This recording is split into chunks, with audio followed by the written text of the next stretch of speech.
Прибирах се от пътуване по работа в чужбина.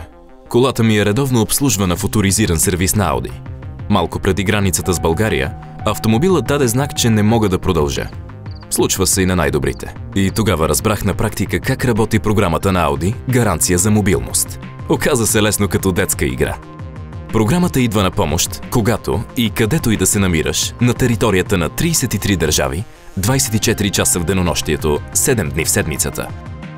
В случай на техническа неизправност на автомобила, аварийният център осигурява помощ на място за бързо отстраними щети, като смяна на гума, разреден акумулатор, смяна на предпазител, доливане на гориво и други.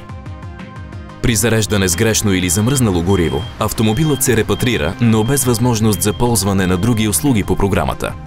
При по-сериозен проблем, който не позволява автомобилът да бъде поправен на място, аварийният център организира транспортирането му до най-близкия Audi оторизиран сервис. В този случай може да ползвате една от останалите услуги на програмата: заместващ автомобил, нощувка в хотел или средства за обществен транспорт. Сумата за транспорт може да се използва за придвижване с влак, автобус или самолет. И всичко това, ако автомобилът бъде поправен в оторизирания сервис на Audi, до който е репатриран. Повредата при моя автомобил се оказа по-сериозна. За времето на ремонта аз избрах варианта да получа заместващ автомобил. Заместващият автомобил може да остане на ваше разположение до приключване на сервизните дейности, но не повече от 5 работни дни. И това не е всичко.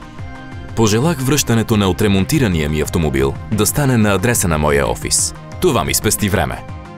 Гаранция за мобилност е една безценна възможност да разполагам с времето си, без да съм зависим от авариралия си автомобил. Оцених предимствата на програмата и редовно ще обслужвам автомобила си в оторизиран сервис на Audi, за да удължавам срока и на валидност.